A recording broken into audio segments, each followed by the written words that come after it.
తెలంగాణలోని జగిత్యాల జిల్లా కొండగట్టుకు AP deputy CM Pawan Kalyan చేరుకున్నారు.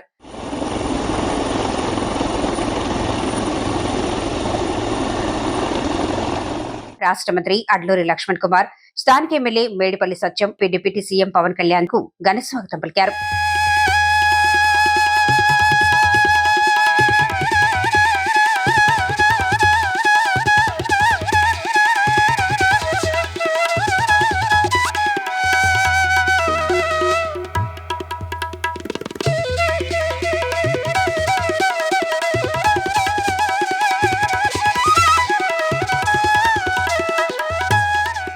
ఆంధ్రప్రదేశ్ ఉప ముఖ్యమంత్రి పవన్ కళ్యాణ్ తన ఇష్ట దైవమైన కొండగట్టు ఆంజనేయ స్వామిపై ఉన్న భక్తిని చాటుకుంటూ ఆ క్షేత్ర అభివృద్ధికి చారిత్రాత్మకతకు ముందడుగు వేశారు.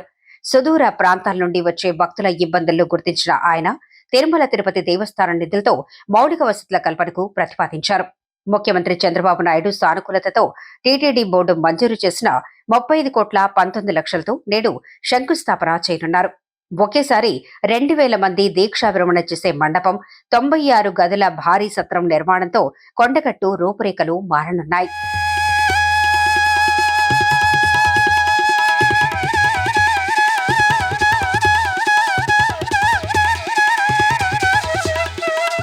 అంజన్న క్షేత్రంలో ఆధ్యాత్మిక కార్యక్రమం అనంతరం పవన్ కళ్యాణ్ రాజకీయాలపై దృష్టి సాధించనున్నారు.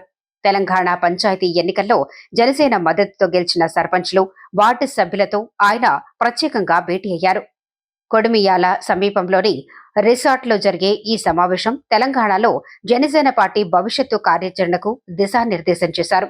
తల్లిదండ్రులు నాకు జన్మనిస్తే కొండగట్టు అంజన్న స్వామి తనకు పునర్జన్మ ప్రసాదించారని భావోద్వేగంతో మాట్లాడారు AP deputy CM Pawan Kalyan.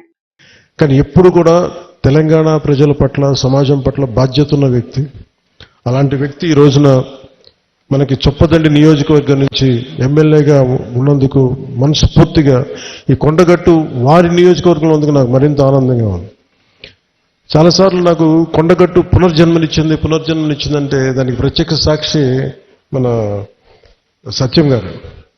నాకున్న సన్నిహితులు, స్నేహితులు అందరూ ఉండే మధ్యలో మేము ఇక్కడికి వచ్చి శ్రవణ్ కానీ మేము అందరూ ఇక్కడికి వచ్చినప్పుడు యాక్సిడెంట్ అయితే హైటెన్షన్ వైర్ తగిలేదు. ఎలా మిస్ అయింది, ఎలా బతుకున్నా నాకు ఈ రోజుకి తెలియదు. అందుకే నాకు కొండగట్టు ఆంజనేయ స్వామి మీద నాకు అపారమైన భక్తి, అపారమైన గౌరవం, అపారమైన కృతజ్ఞత.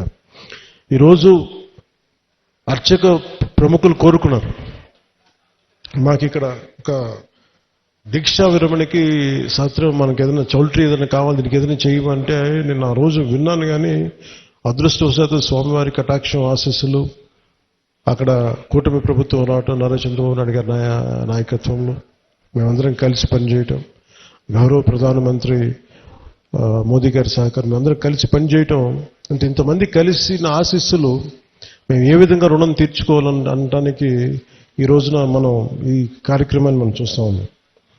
అలాగే దీనికి ప్రత్యేకించి సహకరించిన టీటీడీ సభ్యులు, తెలంగాణ నాయకులు, మనకి మహేందర్ రెడ్డి గారు కానీ, అలాగే యాదాద్రి ఆర్కిటెక్ట్ బోరుగాపు ఆనంద్ సాయి గారికి కానీ, ప్రతి టీటీడీ బోర్డు సభ్యులకి, వీళ్ళందరూ కలిసి కట్టుగా కృషి చేసి టీటీడీ చైర్మన్ బిఆర్ నాయుడు గారి దృష్టికి తీసుకుపోయారు. సో వీళ్ళందరూ కూర్చొని సమిష్టిగా చాలా పెద్ద మనసుతోటి, ఎందుకంటే కొన్నిసార్లు బ్యూరోక్రాటిక్ ప్రాసెస్లో అందరికీ మనసు ఉంటుంది కానీ చేయడానికి ఆ పనులు నడవు. నేను ఇది స్వామివారి ఆజ్ఞ, స్వామివారి ఇది వారు కోరుకున్నది భక్తుల కోసం అనుకున్న ఒక బలమైన సంకల్పంతో నేను ముందుకు పట్టుకెళ్ళినప్పటికీ కూడా చాలా పెద్ద మనసుతోటి బోర్డులో టీటీడీ చైర్మన్ బిఆర్ నాయుడు గారి అధ్యక్షతన దీన్ని ఆమోదం చేయటం చాలా చాలా వారికి మనస్ఫూర్తిగా మనందరి తరపున వారికి నా కృతజ్ఞతలు తెలియజేస్తున్నాను. ఇది ఆంజనేయ స్వామి ఒకరి సొత్తు కాదు, అది ఒక ప్రాంతపు సొత్తు కాదు, అది విశ్వంతర్యామైన యూనివర్సల్ గాడ్. సో అలాంటి స్వామివారికి సేవ చేసుకునే భాగ్యంలో భాగంగా మాకు ఈ భాగ్యం కలగటం చాలా చాలా ఆనందంగా ఉంది. అలాగే మన అడ్డూరి లక్ష్మణ్ కుమార్ గారు ప్రత్యేకించి చెప్తా, దీనికి గిరి ప్రదక్షిణ లాంటి ఉంటే బాగుంటుంది, మీరందరూ పూనుకుంటే బాగుంటుంది అనుకుంటే నేను ఇది రామసేవ, ఇది అలాగే ఇది బజరంగ బలి సేవ, ఇది దీనికి నా వంతు కృషిని ఖచ్చితంగా చేస్తాను. నేను కోరుకుంటుంది కూడా అందరితోటి డబ్బులు ఒక్కటే ప్రధానం కాదని. నేను అందరూ సమిష్టిగా బజరంగ బలి భక్తులు రామ భక్తులు కోరుకుంటే జరగంది కేవలం ఆధ్యాత్మిక పర్యటనగానే కాకుండా పార్టీ క్యాడర్లో ఉత్సాహం నింపేలా ఈ పర్యటన సాగరంది. ఏపీ తెలంగాణ నాయకుల సమన్వయంతో ఈ కార్యక్రమం అత్యంత ప్రాధాన్యత సంతరించుకుంది.